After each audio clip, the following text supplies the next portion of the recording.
Natalie Holzer canggung bertemu anak-anak Sule, aksinya pada Putri Delina disorot.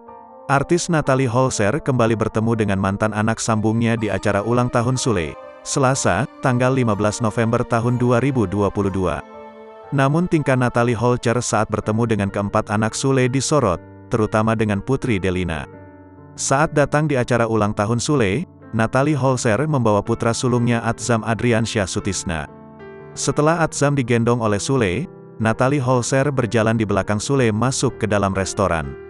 Namun langkah Natalie Holzer sempat terhenti sedikit jauh saat Sule berhenti di meja yang ada Rizky Febian, Mahalini, Jeffrey Reksa, dan Rizwan. Putri Delina pun juga ikut menghampiri Sule dan menyapa adiknya. Natalie Holzer yang terlihat canggung pun berjalan perlahan mendekati meja anak-anak Sule. Putri Delina pun menghampiri dan langsung menyalami Natalie Holzer.